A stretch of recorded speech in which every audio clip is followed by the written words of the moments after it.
I will be talking about other YouTubers. Please be civil. What's up, guys? So there's been a lot of hysteria lately surrounding the changes to YouTube's algorithm. I'm pretty sure you've seen like 1,500 videos on this topic already, but I figured I'd go ahead and give you guys my take on what's going on and why we are at the point that we are at now. I also think that my perspective may be a little more unique because I think in some ways I do benefit from the new algorithm somewhat. However, I think I've also been negatively affected by the new algorithm as well. For the sake of clarification, I don't really have definitive proof of anything I'm going to talk about here. In a lot of ways, I'm just a bystander, so what I will be going over here is some theories on what I think happened and what led to many of the changes we see some YouTubers like PewDiePie, Markiplier, Jacksepticeye, Cinnamon Toast Ken, and various others complaining about. Just keep in mind that this is speculation and you shouldn't take it as gospel. However, I do think that I have some interesting ideas that I'd like to share with you guys that perhaps other people aren't taking into account, or they maybe haven't thought of, or maybe they have, but it's just never been discussed openly before. Alright, so enough intro, let's get into the video. 2016 has easily been one of the most controversial and chaotic years on YouTube. It's crazy to think at the beginning of this year that everyone was complaining about reaction channels like Jinx and Tyrone Magnus. In fact, there was a massive crusade led by a number of very popular YouTubers like Grade A Under A, H3H3 Productions, KEEMSTAR, LEAFY is here, and countless others that I'm not mentioning, that were essentially saying that these reaction channels were terrible and how they were basically ruining YouTube. And I will even admit amongst myself, I was very much for getting rid of the reaction channels. Because if you think about it, what's stopping a reaction channel from downloading any YouTuber's video, re-uploading a quote-unquote reaction, and then posting it to get almost as many, if not more views than the original? What would be the point of creating new content if you could just re-upload something that someone else already created? So what happened is Jinx started off this year getting about 40 million views per month, which is ridiculous. And after all of the negative backlash from the YouTube community, Jinx's channel was toppled and now gets anywhere from 1 to 5 million views per month. Now, on the one hand, you could argue this was a good thing. After all, no one likes being ripped off. Even worse, no one likes being ripped off so egregiously. I think many YouTubers had good reason to be upset with Jinx, because why create new content when you can just react to existing content? At the same time, I think the toppling of Jinx's channel put the YouTube community on a really awful trajectory for the next couple months.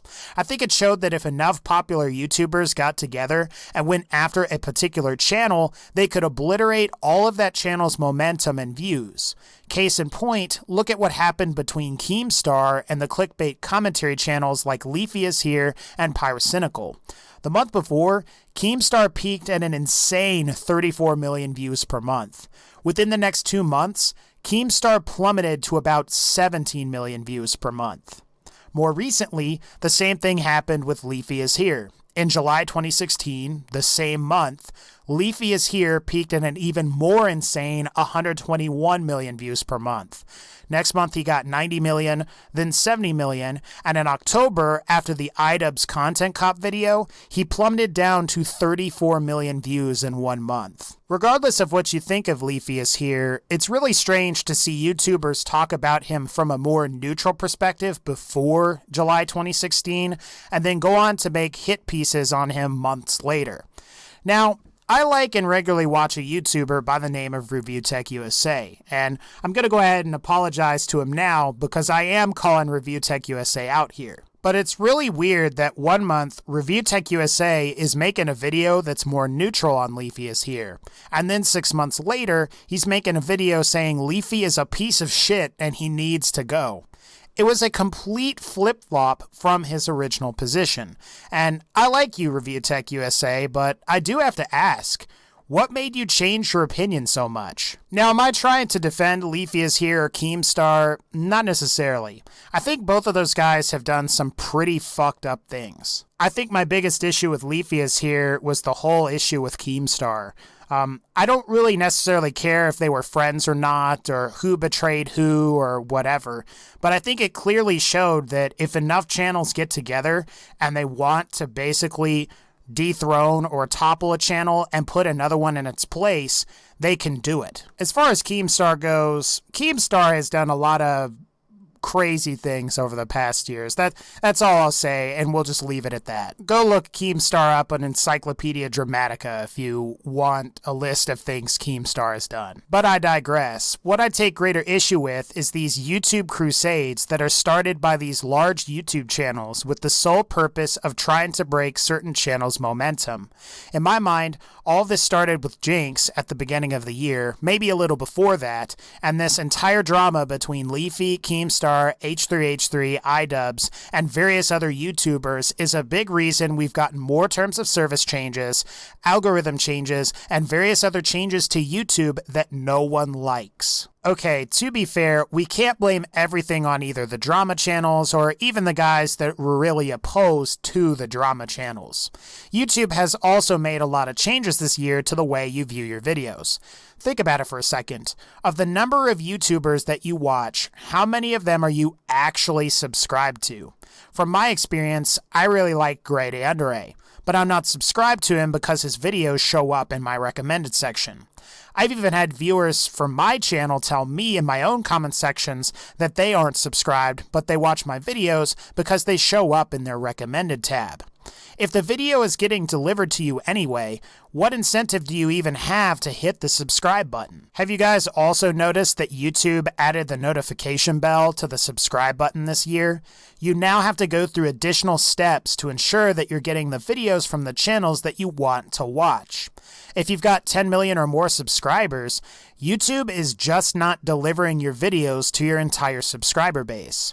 As you can imagine, this really hurts channels like PewDiePie. If YouTube doesn't send a notification when a new video is up, how do you even know when the channel you've subscribed to has new content? This is on top of the fact that there are major subscriber purges for popular channels. PewDiePie recently, I believe, lost about 600,000 subscribers. Markiplier lost about 300,000, VinylicPumaGaming lost 250,000, Jacksepticeye lost 240,000, and that's just to name a few personalities. My question is, how many of those accounts were active viewers? Now, certainly not all of them were, but if you lost 300,000 subscribers in total and 30,000 of them were active subscribers that watched everything you put up, that could total up to like 30,000 less views per video.